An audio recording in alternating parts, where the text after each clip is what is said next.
data. Sedangkan diplomasi ini dia itu adalah suatu praktik komunikasi atau negosiasi antar negara atau tokoh-tokoh internasional. Nah, tokoh-tokoh internasional seperti apa? Seperti negara dan organisasi dari negara tersebut. Nah, jadi kalau diplomasi ini tujuannya itu untuk mencapai kesepakatan bersama. Nah, jadi perbedaannya apa? Kalau contohnya peperangan ini dengan cara kekerasan dan memperlukan dan mengharuskan adanya pertumpahan darah, sedangkan diplomasi ini dengan lebih lembut, lebih apa ya bilangnya? Lebih baik lah gitu, tidak ada yang namanya pertumpahan darahnya. Nah, jadi diplomasi ini itu terkait dengan politik dan ekonominya. Selanjutnya, jadi kami itu memiliki dua perundingan. Yang pertama ada perundingan Linggarjati dan yang kedua adalah perundingan Renville.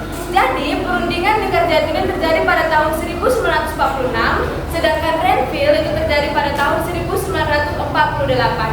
Jadi 2 tahun setelah Linggarjati baru Renville. Nah, jadi apa sih keterkaitannya perundingan Linggarjati dan perundingan Renville-nya? Jadi keduanya ini merupakan strategi diplomasi Indonesia di tengah peperangan untuk mempertahankan kemerdekaan Indonesia tersebut. Nah, jadi saya itu akan menjelaskan bagian perundingan Linggarjatinya. Latar belakangnya itu apa? Jadi latar belakang Linggarjatinya itu masuknya FNI yang diboncengi oleh Nica dalam upaya Belanda untuk mengambil kembali ahli Indonesia, karena saat itu Indonesia itu sempat lepas dari Belanda, tetapi Belanda ingin mengambilnya kembali. Lalu di situ saya akan menjelaskan waktunya di mana dan tempatnya di mana. Jadi Linggarjati ini terjadi pada tahun 11 November 1946 sampai 13 November 1946. Nah, itu kan 3 hari nih berlangsungnya ya kan. Tapi dia itu dilakukan di Linggarjati, Kuningan, Jawa Barat. Nah, itu kan mereka 3 hari nih melakukannya. Tetapi di situ mereka ada perhambatan sedikit tentang menandatanganinya hasil dari perundingan Linggarjati ini. Nah, jadi itu kan harusnya 3 hari, tetapi dia itu dilakukannya 1 tahun setelahnya. Itu kan lama banget ya, apalagi itu kan bisa dibilang di tengah peperangan yang seharusnya dilakukan dengan secepat-cepatnya. Nah, itu terjadi penandatangannya itu 25 Maret 1947 di Istana Kemerdekaan Indonesia. Baru selanjutnya perundingan tersebut itu terjadi saya ulangkan, pihak Belanda di saat jadi saat itu kenapa terjadi pelambatan penandatanganan, karena dari internal politik Indonesia dan politik Belanda itu menolak tegas hasil dari Linggarjatinya, karena menurut mereka hasil dari Linggarjatinya itu merugikan masing-masing pihak gitu. Setelah tanggal 13 November, makanya mereka itu agak lama gitu karena mereka tidak setuju gitu. Baru selanjutnya setelah itu kan 25 Maret nih ya kan 1947 ditandatangani. Nah, pihak Belanda ini melanggar perjanjian dari perundingan Linggarjati ini. Mereka melanggar seperti apa? Mereka melakukan agresi militer 1 atau bisa disebut sebagai operasi produk. Nah, jadi agresi militer 1 ini apa? Ini serangan militer Belanda ke wilayah Jawa dan Sumatera. Nah, itu tuh dilakukan pada 21 Juli sampai 25 Agustus 1947. 4 bulan setelah penandatanganan perundingan Linggarjati. Nah, jadi agresi militer 1 ini dipimpin oleh Van Mock. Itu saja, Van Mock, FANMOOK. Itu saja dari latar belakang dan waktu dari perundingan Linggarjati. Selanjutnya akan dibahas oleh Mandala tentang tokoh-tokoh siapa saja sih yang ada di perundingan Linggarjati. Jadi tokoh-tokohnya itu yang pertama ada Perdana Menteri Sultan Syahrir. Perdana Menteri Sultan Syahrir ini adalah ketua delegasi yang memimpin semua jalannya negosiasi antara pihak Indonesia dan pihak Indonesia. Lalu ada Aga Ghani, yaitu anggota delegasi yang juga merupakan kementerian kerukunan yang mengatur kerukunan Indonesia di bidang ekonomi dan logistik. Lalu ada Amir Syafiruddin yang merupakan anggota delegasi dan juga Kementerian Pertahanan yang mengatur tentang kemiliteran dan juga pertahanan Indonesia agar tidak terjadi gencatan senjata saat sidang sedang berlangsung.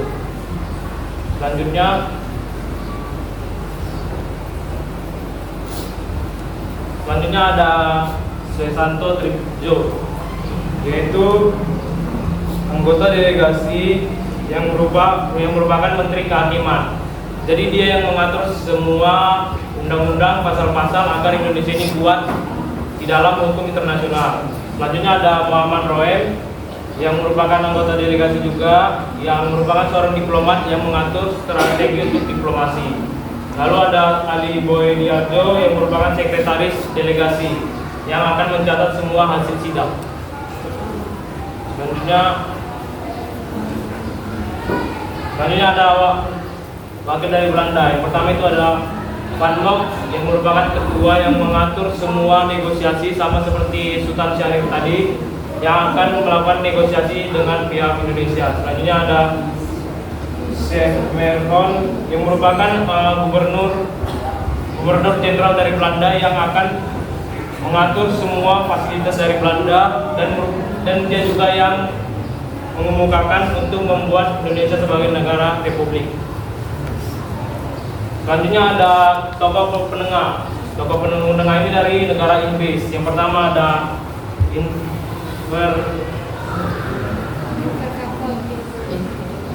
Inverchapel yang merupakan seorang diplomat yang merupakan ketua dari penengah yang juga menjadi moderator antara pihak Indonesia dan juga pihak Belanda. Lalu ada Lord Kilrean yang merupakan wakil dari Lord Inverchapel yang menyediakan semua fasilitas saat negosiasi dilaksanakan. Selanjutnya kami akan mempresentasikan 4 hasil dari perundingan Linggarjati yang akan dipresentasikan oleh Sahira. Selanjutnya hasil dari perundingan Linggarjati pada 4. Yang pertama, Belanda mengakui secara de facto 3 wilayah Indonesia, itu Jawa, Madura, dan Sumatera. Yang kedua, Belanda dan Indonesia sepakat untuk membentuk Negara Republik Indonesia Serikat atau RIS yang berdaulat, demokratis, dan federal. Yang ketiga, Belanda dan Indonesia akan membentuk Uni atau negara persemakmuran dengan Ratu Belanda sebagai pemimpinnya. Dan terakhir, Belanda harus meninggalkan wilayah Indonesia paling lambat 1 Januari 1949. Nah, kalau tadi kan kita membahas perundingan Linggarjati, selanjutnya kita akan membahas perundingan Grenville yang seharusnya dipresentasikan oleh Zulfa. Tetapi di sini Zulfanya sedang sakit dan kami tidak tahu, jadi kami akan membacakan materi dari dianya. Jadi perundingan Grenville itu latar belakang perundingan Grenville itu pada 8 Desember 1947 sampai 17 Januari 1948. Jadi berlangsungnya selama 1 tahun.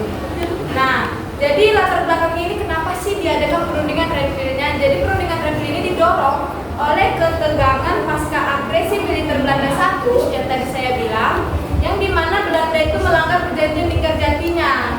Tadi kan perundingan Linggarjati gagal ya kan gara-gara pihak Belandanya. Jadi dibuatlah kembali perundingan Grenville-nya untuk menguasai wilayah ekonomi strategis intervensi PBB melalui KTN. KTN ini kepanjangannya Komisi 3 Negara yang memaksa kedua pihak berunding di atas kapal perang Amerika Serikat. Nah, yang untuk menghentikan tembak-menembak gitu. Baru perundingan Grenville ini dilaksanakan pada tadi yang saya bilang 8 Desember sampai 17 Januari. Perundingan ini tuh bertempat di atas geladak kapal perang Amerika Serikat USS Renville yang berlabuh di Pelabuhan Tanjung Priok, Jakarta. Tempat ini tuh dipilih sebagai lokasi netral untuk menyelesaikan sengketa pasca agresi militer saat.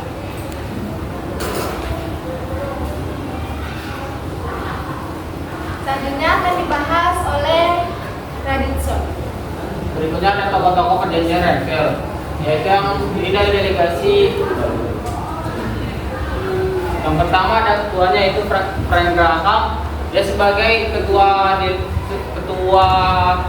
pemimpin jalurnya perundingan Indonesia Belanda. Yang selanjutnya ada Paul van Gielan, dia adalah wakil dari Belgia untuk menengahi perselisihan. Yang ketiga ada Richard Kirby dari perwakilan Australia yang mendukung penyelesaian secara damai.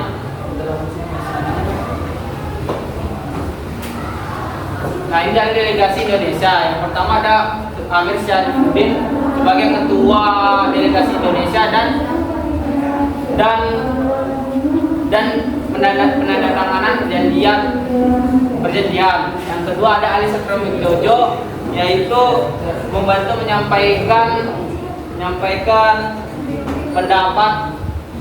Yang kedua ada Haji Abu Salim, yaitu memberikan saran diplomasi Yang kedua ada J. Mena, yaitu membantu perundingan dan memberi pertimbangan balik. Yang selanjutnya ada Chow Tik Len, yaitu mendampingi dan membantu jalurnya negosiasi. Selanjutnya ada Nasrul, yaitu anggota delegasi yang membantu perjanjian diplomatik.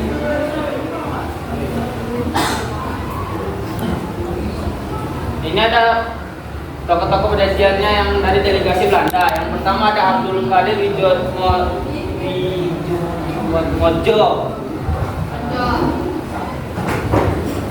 yaitu pemimpin delegasi Belanda dan dalam perundingan. Yang baru ada Van Vredenburg yang membantu penyusunan keputusan pihak Belanda. Yang kedua ada Kowex, yaitu ikut membahas keputusan perjanjian. Dan ada Soumogil, yaitu membantu proses dinamisasi dan negosiasi. Nah, baru kita akan masuk ke hasil perjanjian Renville yang akan dibahas oleh Sahira. Hasil perundingan dari Renville. Yang pertama, Belanda mengakui wilayah Indonesia yang terdiri dari Banten, Jawa Tengah, Yogyakarta, dan sebagian Sumatera. Yang kedua, disetujuinya garis demarkasi. Yang terakhir, TNI harus ditarik mundur dari wilayah Jawa Barat dan Jawa Timur. Nah, itu sudah selesai pada presentasi kami. Apakah ada yang ingin bertanya? Atau ada yang merasa kurang jelas dalam presentasi kami? Tidak ada? Nggak ada. Tidak ada?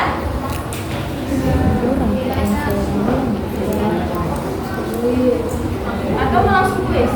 Ya. Kuis saja.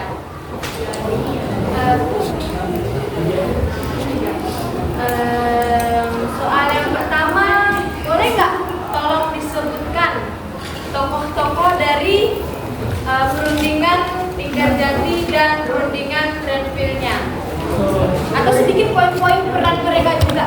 Tapi namanya aja nggak sama tugasnya, nggak apa-apa ya? Hah? Namanya aja nggak sama tugasnya, perannya gitu. Gak ada perannya, gak ada yang nyatet perannya. Ada sedikit. Ya udah, aku juga ya. Udah deh, tokohnya aja siapa?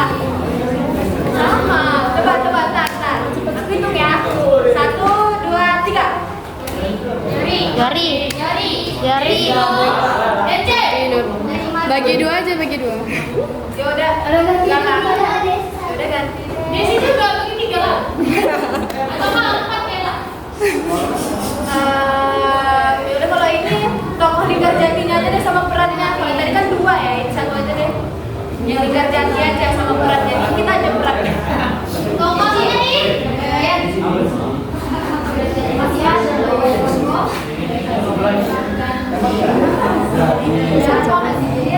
Tadi aku mau tadi tes pen. Ada yang lebih Sama perannya ya?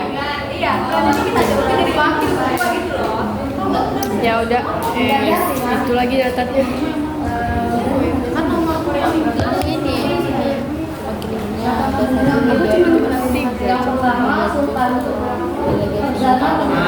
Perdana Menteri Sultan Syahrir yaitu pemimpin zamannya negosiasi. Lalu yang kedua Arhan Kami dari yaitu mengatur pembangunan Indonesia di bidang ekonomi. Lalu Amir Syarifuddin mengatur militer agar dan pertahanan agar tidak terjadi benturan senjata saat diplomasi. Lalu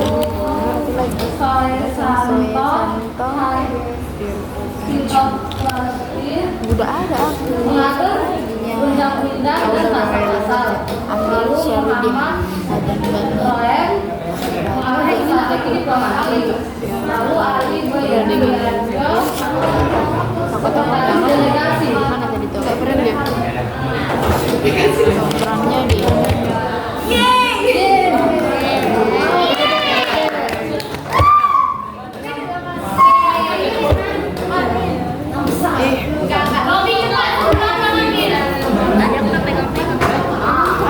apa isinya hah kayak cici gitu Satu aja. satu aja Nah, ini gampang ya. Coba sebutkan hasil dari perundingan revisi. Oke, Dava. Nggak usah. Oh, Desi, silakan Desi. Renville ya? Iya, wilayah apa ya? Belanda mengakui Siapa nih? Sepakat TNI di Siapa Pasang ini? gitu. Apa?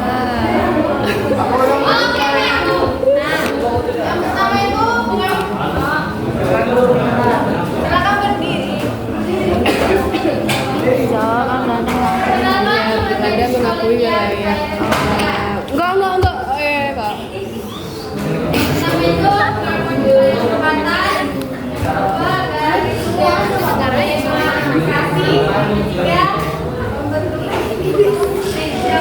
apa lagi yang kedua Orang cepat kata Sera. Ayo sampai dua lagi. 1, 2, 3, Kesia. Halo, itu kan depan main.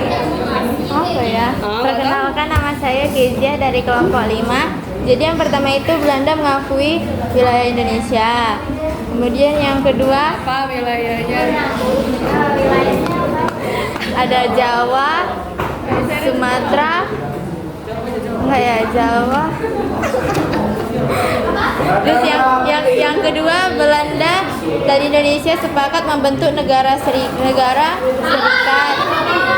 Enggak, itu Lingkar Jati. Itu Lingkar Jati. Ya kan yang ngerjain ceritanya. Hah? Kau nanya Renville ya? Oh, Aku udah bilang. ini.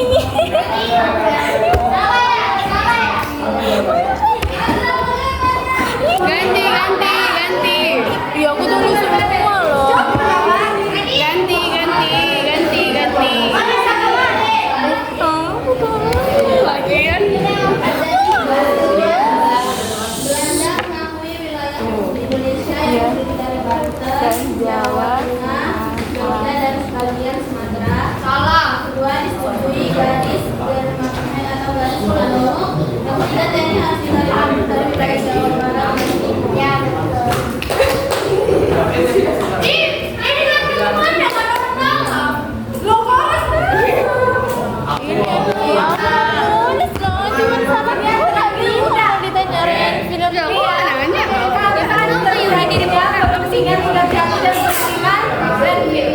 Apa? Kapan terjadinya perundingan Lingkar Jati dan perundingan Renville? Oke, Ramzi. Ramzi dulu ya.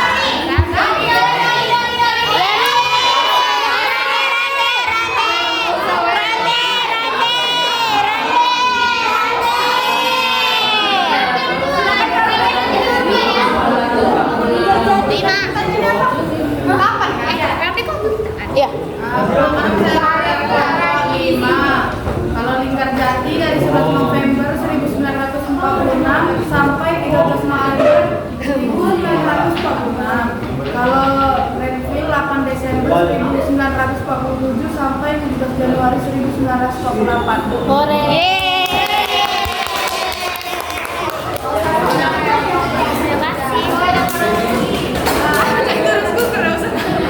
Nah, jadi kesimpulan dari presentasi kami ini, perundingan Linggarjati dan Renville itu merupakan usaha diplomasi Indonesia di tengah peperangan dalam kemerdekaan Indonesia. Nah, kalau Linggarjati itu memberi pengakuan awal, sedangkan Renville itu justru merugikan